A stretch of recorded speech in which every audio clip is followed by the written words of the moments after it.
நமது வினையே நமது முன்னேற்றத்திற்கு தடையாய் இருக்கும் என்று ஆசான் அவர்கள் சொல்றாங்க. வாங்க என்ன சொல்றாங்கன்னு கேட்கலாம்.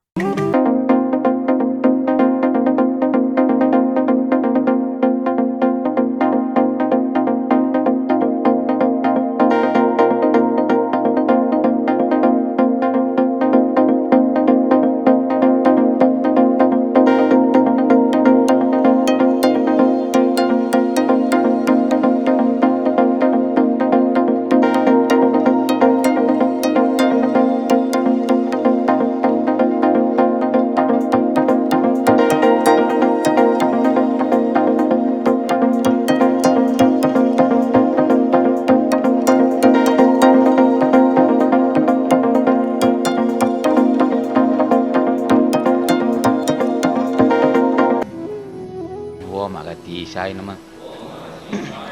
ஓம் அகத்தீசாய நம. ஓம் அகத்தீசாய நம. ஓம் அகத்தீசாய நம. ஓம் அகத்தீசாய நம.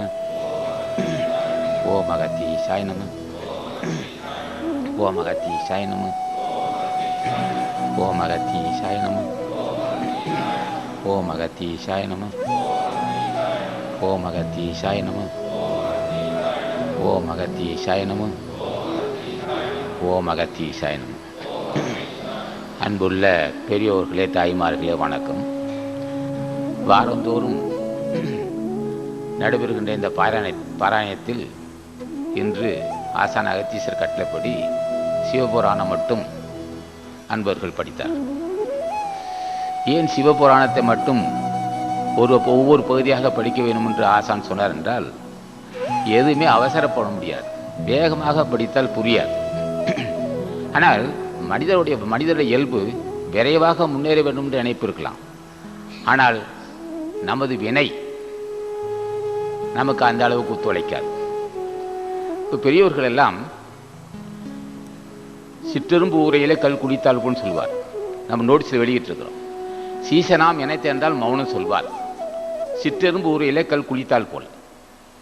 பாசம் வங்க வைக்க வைக்க பாவமெல்லாம் பர்வதம் போல் பஞ்சி வைத்து அணுவளவை தீயை நேசமுடன் வைத்த கதை போலையாச்சென்பார். ஆக நம்ம செய்த அறியாமை, அன்பர் மாதவன் சொன்னது போல் விட்டு கொடுத்தல் மனிதாயமானம் என்று சொன்னார்.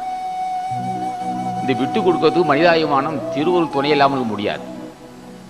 பல ஜென்மங்களை செய்த பாவம் நமக்கு வன்மனம், வறுமை, நோய், மனக்குழப்பங்கள், குடும்பத்து ஒற்றுமை இல்லை, பிள்ளைகள் இல்லை, பிள்ளைகள் புத்திர பாக்கியம் இல்லை, பிள்ளைகள் இருந்தாலும் பிள்ளைகள் நல்லபடி படிக்கவில்லை, மன உளைச்சல். இதற்கிடையில் இப்படி பல பிரச்சனைகள், சொல்ல உண்ணாத பிரச்சனைகள், செல்வம் இருந்தாலும் பாதுகாக்க வேண்டிய பிரச்சனைகள், செல்வம் இல்லை என்றால் வறுமை பிரச்சனை, இப்படி பிரச்சனையை வாட்டி கொண்டிருக்கின்ற சமுதாயத்தில் ஆசானது அருளுரைகளை தொடர்ந்து கேட்க அரங்கர் டிவிக்கு லைக் பண்ணுங்க, சப்ஸ்கிரைப் பண்ணுங்க, மறக்காம பெல் பட்டனையும் கிளிக் பண்ணுங்க.